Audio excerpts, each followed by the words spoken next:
చంద్రబాబుకి జగన్మోహన్ రెడ్డి పరిపాలనలో తేడా ఏంటండి? అన్న చంద్రబాబు నాయుడు అన్ని అబద్ధాలు పూటకాలు చెప్తాడు, ఏది చేయలేదు.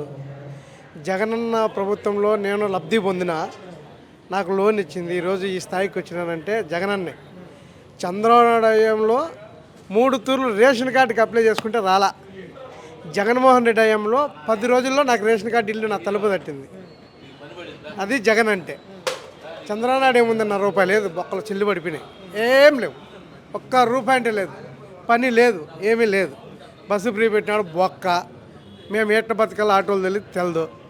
జగనన్న హయాంలో అయితే 10 రూపాయలు ఉండేది, భార్య బిడ్డలను చూసుకునే వాళ్ళము, రెంట్ కట్టుకున్నాం. ఈరోజు రెంట్ కట్టుకునే స్థితిలో ఉన్నాం. ఛానల్లో గుడిసెలు వేసుకునే పరిస్థితి వచ్చింది. అది చంద్రబాబు నాయుడికి జగనన్న. 40 ఏళ్ళ నుంచి అనుభవం ఉంది కదా ఆయన, ఇంతకీ చేయలేదు. ఆయన 40 ఏళ్ళ అనుభవం ఉండొచ్చు, నాకు ఆయన రాజకీయం తెలిసి 20 ఏళ్ళుగా తెలుసు. నేను ఎప్పుడూ చూసింది మా దళితులకు కానీ ఎవరికి కానీ సహాయం చేసిందంటూ లేదు. నాకు తెలిసి ఊహించగా నుంచి నాకు 20 ఏళ్ళ నుండి రాజకీయంగా చంద్రబాబు నాయుడు అంటే తెలుసు.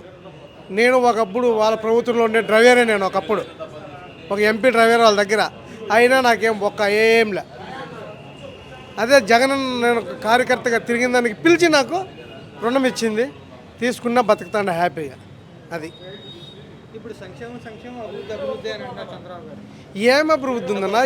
ఏం లేదన్న. రోడ్లు చూడిపో, మా ఊరి నుంచి పిల్లర్ నియోజకవర్గం నుంచి వచ్చాం మేము. అప్పుడు రోడ్లు ఇప్పుడు రోడ్లు చూడిపోండి. కాకినాడ పోటేరా జగన్మోహన్ రెడ్డి నుండి ఎంత బాగా జరిగిండో, రోడ్లు సరిలే. ఇప్పుడు ఇది రాజమండ్రి నుంచి కాకినాడకి రోడ్లు సరిలే. అది అభివృద్ధి. మరి డిఫరెన్స్ కనపడుతుందా తేడా? కనిపించిందన్న, మార్పు ఉంది కదా, కంపల్సరీ ఉంది కదా. ప్రతి ఒక్కటి జగన్ చేసినాడు. చేయలేదు వీళ్ళు డబ్బా కొట్టుకుంటున్నారు అంతే. ప్రతి ఒక్కటి ఆయన చేసినాడు, జగనే చేశాడు. దాన్ని పుచ్చుకుండేకి వీళ్ళు పేర్లు పెట్టుకుంటున్నారు.